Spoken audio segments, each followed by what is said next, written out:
नमस्कार, मी अनिल पाटील, जिल्हाधिकारी सिंधुदुर्ग. आपल्या सगळ्यांना आवाहन करतो आहे की महाराष्ट्र शासनाने विकसित महाराष्ट्र 2047 या अनुषंगाने एक व्हिजन डॉक्युमेंट तयार करायचा निर्णय घेतला असून यासाठी नागरिकांकडून वेगवेगळ्या विषयावरती म्हणजे आरोग्य, शिक्षण, रस्ते, परत कृषी या सर्व विभागाच्या अनुषंगाने कसं महाराष्ट्र असावा या अनुषंगाने काही क्वेश्चनरी आपण तयार केलेले आहेत आणि त्या QR कोडच्या माध्यमातून आपल्याला उपलब्ध आहेत किंवा व्हॉट्सअपच्या चॅटद्वारे आपल्याला उपलब्ध आहेत.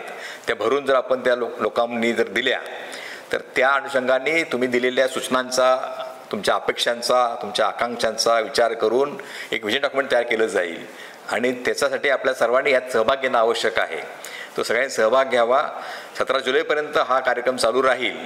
तोपर्यंत जास्तीत लोकांनी यात, नागरिकांनी, सरकारी कर्मचाऱ्यांनी, शालेय विद्यार्थ्यांनी, शिक्षकांनी, सर्व प्रकारच्या नागरिकांनी यात जर भाग घेतला आणि जर आपल्याला आपल्या अपेक्षा जर काय सरकार सांगितल्या तर मला वाटतं की ते आपल्याला फार उपयोगाचं होईल.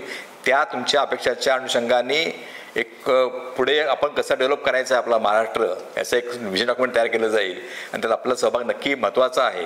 त्यावर सर्वांनी यात भाग घ्यावा अशी सगळ्यांना माझी विनंती आहे.